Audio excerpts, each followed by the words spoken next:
ራሳችንን ለመቀየር ስንል ሐሳብ ነው። ኧረ መቅደስ ተብዬዋ ምን አይነት አረመኔ ሴት ናት? አዎ ወይ እሱ በ18 ወራት ቢወለድ ኖሮ አዎ የሆነ ነገር ተአምር አለው ብላችሁ ብታመልኩት ኖሮ እሺ እኛም እናመናቸዋለን።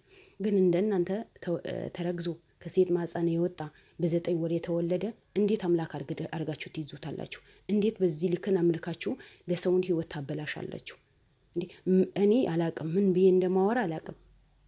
እንዴት ነው ባልዋ ጓደኞቹ በሙሉ እንዲጠሉት፣ ሰውነቱ እንዲሸት፣ በራሱ ላይ እንዲጸጸዳ ያደረገችው? ምን አይነት ሴት ናት? ምን አይነት ክፉ ሴት ናት? ምን አይነት ብር ወዳድ ሴት ናት? ወዴት ይሄድ ነው? ውድ ቤተሰቦቼ ወዴት ያመራ ነው? እንዶ በየጊዜ የሚመጡ ኬዞች በሙሉ ጆሮአችሁን ብትይዙት እኮ ውስጣችሁ ሰርስሮ ይገባል። ልጁ ለሱ ልጅ አይደለም ተባለ። ንብረቱ በሙሉ ለመቅማት ነው ይሄ በሙሉ ያደረገችው ነው የተባለው። እሺ ከዛስ ምን ነው ፈጣሪ ለአንቺ ብቻ የሚኖርልሽ መሰለሽ እንዴ? የሌላ ለሱ ፈጣሪ የለውም ተብለዋል። እንዶ ምን አይነት ጫካኞች ናቸው? እንዶ ምን አይነት አረመኔዎች ናቸው? እንዶ ምን አይነት ክፉዎች ናቸው? ገና ሰው ነኝ ብሎ ወገቡ ይዞ ይከራከርላታል።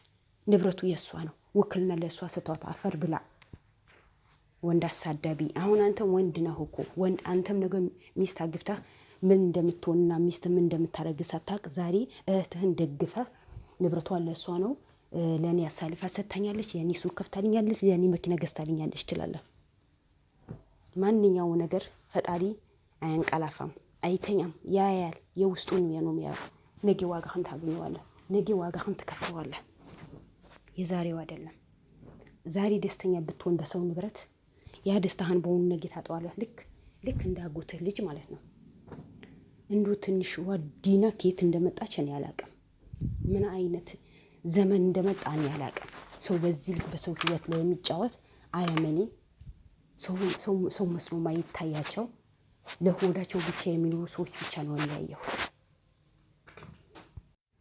እና ውድ ቤተሰቦቼ ያለውን ነገር እያንዳንዱ ነገር ሜክና ሉል ሂደው ሁሉ ነገር ነገሩን ጨርሰውት ነው የመጡት። የመቅደስ ቤተሰብ የሆነ የመቅደስ ዘመድ የሆነ እያንዳንዱ ነገር ሚስጥሩ ተናገረ። በቃ እሷ ናት እንደዚህ ያደረገችው፣ እሷ ናት በሱ ላይ እንደዚህ አይነት ነገር እንዲፈጸም ያደረገችው፣ እኛ አይደለንም። እሷ አድርጉ ያለችን ነገር ነው ያደረግነው እንጂ በእኛ ኃይል እኛ ስላደረግን አይደለም። ሁሉ ነገር እሷ ተስማምታ ከወንድሟ ጋር ተስማምታ ያደረገችው ነገር ስለሆነ ነው እንጂ በእኛ ህመም አይደለም። እኛ ያደረግነው ነገር ስለ አይደለም ነው። እኔ ብር ተከፍሎ ነው የሰራሁት። ተወያይተን ነው ያደረግነው። ሁሉ ነገር ተወያይተን አድርገናል። ስለዚህ እኔ ምን ላድርግ ነው የምትፈልጉት? ንብረት ተካፈል ተብዬ ንብረት ተካፈልኩኝ፣ ንብረት ተቀበልኩኝ። ያ ንብረቴ የሰራሁኝ ነው። አሁን መኪና ገዝቻለሁ፣ ሱቅ ገዝቻለሁ ማለት መንግስት እንዲቀመው አላወቀም። ህዝብ ለዚህ ሰው እንደሚቆም አላወቀም። በቃ ሁሌ እሱ ደስተኛ ሆኖ የሚኖር ነው የፈለገ። ግን አይደለም። የሰው ንብረት የሰው ነው፣ የሰው ሀቅ የሰው ነው፣ ለማንም አይደለም። አንዳንዱ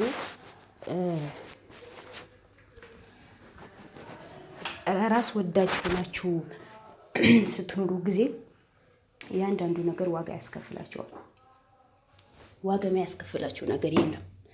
በህይወት ዘመናችሁ በሰው ላይ ክፋት አትስሩ፣ ለሰው መጥፎ አትሰሩ፣ እኔ ብቻ በልቼ ልኑር አትበሉ። ምክንያቱም ያ ሰው እንደናንተ ለመኖር ይፈልጋል፣ ለመኖር ይገባል።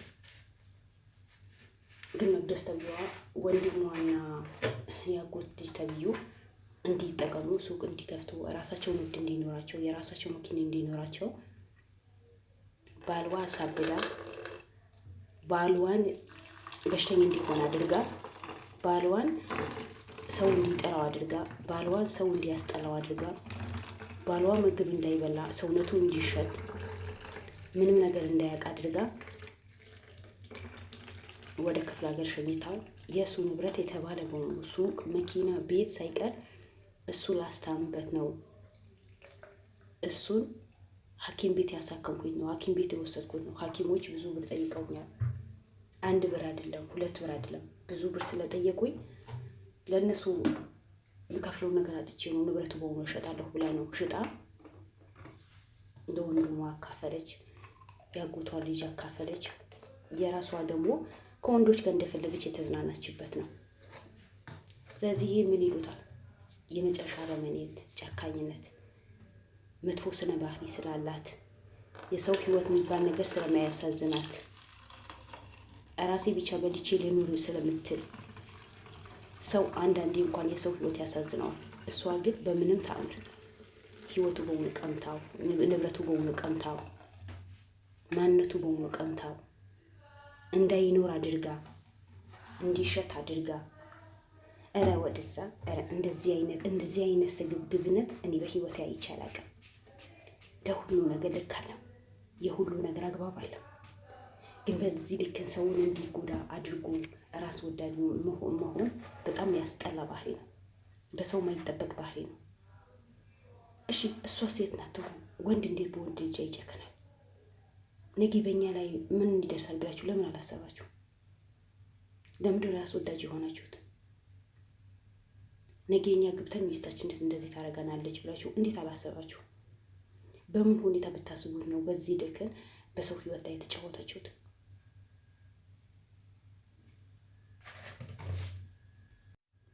ለማንኛውም ሰው የዘራውን በሙሉ ነው የሚያጭደው እንጂ ያልዘራውን ጌትም አይመጣም። በሰው ንብረታችን ነው ባለ ሀብት ሆነን ብላችሁ ደስተኛ ሆናችሁ ነው የኖራችሁ ነበረው። ግን እነ ሉል የመሰለ ጀግና ያሉ እናንተ መቼም በህይወታችሁ ቆማችሁ አትሄዱ። መቼም በንብረታችሁ ደስተኛ አትሆኑ። ቀጥለጥ ብላችሁ ከእሷን ጎረቤት ሆናችሁ እስር ቤት ተወርውራችሁ ንብረቱን ያንዳንዱ መመለስ ነው። ዘንደቅ ማመን አቃተው። ሚስቴ እንደዚህ አታረግም እኮ ነው ያለው። የኔ ሚስት ታማኝ እኮ ናት፣ ለእኔ ሚስት ለእኔ እኮ ነው የምሳሳው ነው የሚለው ነበረው። ግን አስቡት፣ የእሱ ሚስት ግን አረመኔ፣ ጨካኝ፣ የሰውን ህይወት ማያሳዝናት፣ ምንም አይመስላት፣ ለራሷ ለሆዷ የምታድር ራሷ የምትበላ ከሆነ ስለሌላ ሰው ህይወት ማያሳዝናት፣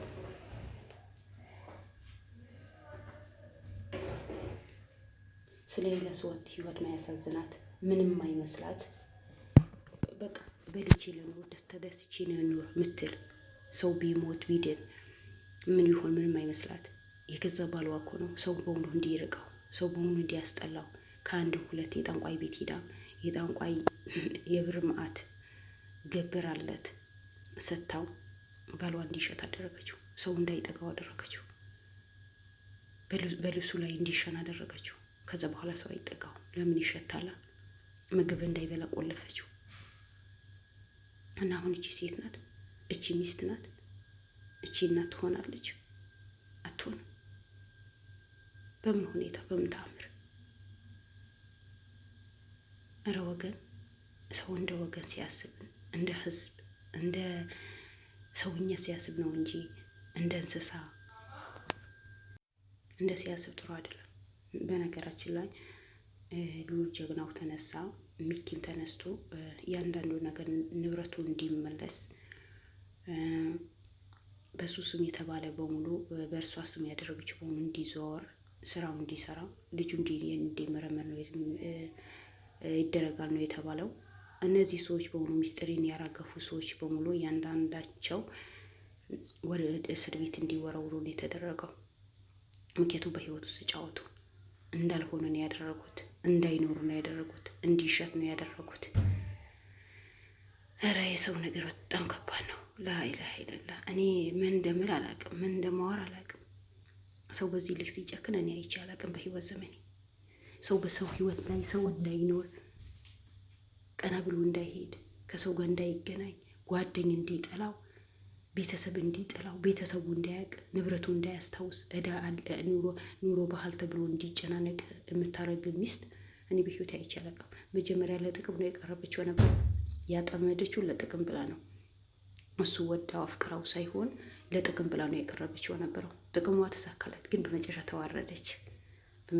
ተዋረደች። ለእጅዋ አግኝታለች። በሉል ላይ ያወጣሽው ግፍ እኮ ነው። አየሽ፣ ሉል ባትክጁ ባመንሽ ባትክጁ ኑሮ ዛሬ በዚህ ባልደርሽ። ግን ባልሽን ፈጣሪ ጥሎ አልጣለው። እነ ሉል ደረሱለት። ኢብላኝ ላንቺ ለህሊናሽ እንጂ ህሊናሽ እንዴት እንደሚያስተኛሽ እንጂ እሱማ ነጻ ይወጣል በእነዚህ ጀግኖቻችን። እና ውድ ቤተሰቦቼ እንደዛ ነበረ ሁሉ ነገር። ኢንሻአላህ ቀስ በቀስ ይስተካከላል። ሰላም አለይኩም ወራህመቱላሂ ወበረካቱ። ላይክ ሼር አድርጉ።